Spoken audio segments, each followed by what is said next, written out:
ஓம்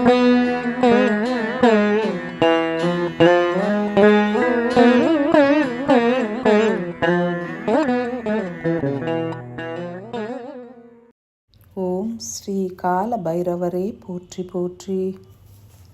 எங்கும் அருள் மழை பொழிகின்ற சிவத்துளிகள் குளிர்ந்த சக்தியினை பரவிட அனுமதித்துள்ளன.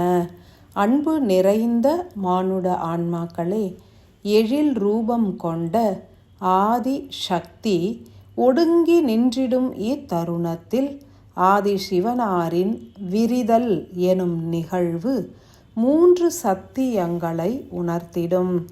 ஒன்று, மனம் என்பது மாயையிடமிருந்து விடுபட்டு ஆன்ம லயத்தினில் நிலைக்க வேண்டும்.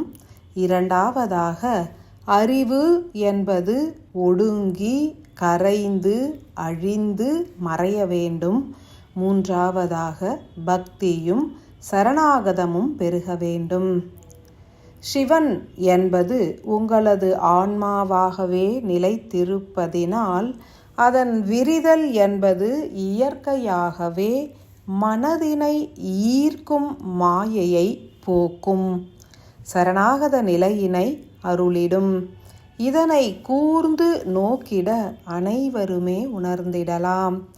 உதிக்கின்ற ஒவ்வொரு சிவத்துளியும் கட்டளைகளையும் பிறப்பிக்கும், கபாலத்தையும் உருக்கும்.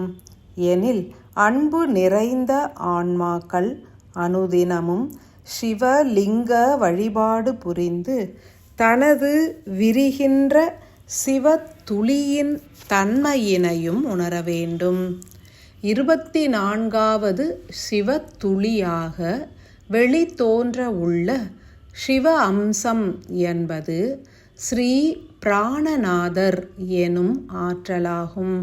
சிவனாரின் ஒரு துளியாகவும் ஒவ்வொருவரது ஆன்மாவின் உருகிய பாதரச ஒளியாகவும் மலர உள்ள பிராணநாதர் அனைவருக்கும் அருள்மழை பொழிந்திடுவார். பிராணன் எனும் உயிர் சக்தியினை 9 வாயில்களின் மூலமும் உட்செலுத்திடுவார். பிராணநாதா என்றே உருகி தியானிக்க உடலிலும் மனதிலும் எண்ணங்களிலும் பலம் கூடுவதனை உணரலாம். பிராண சக்தியினை பூரணமாக அருளக்கூடிய ஆற்றல் மிக்க சிவத்துளியான ஆன்மாவின் பாதரச ஒளியானது சிரசினை அடைந்து உடல் முழுவதும் பரவி உங்களை சார்ந்த ஆன்மாக்களுக்கும் பகிரப்படுவதனை ஆழமாய் உணர்வோரினால் ஏற்கப்படும். பிராணநாதரை போற்றி துதித்து புண்ணிய நிலைகளை எய்தி ஞானத்தினால் உயர்ந்து உன்னதங்களை பெற்றிடல் வேண்டும். பூரண ஆசிகள்.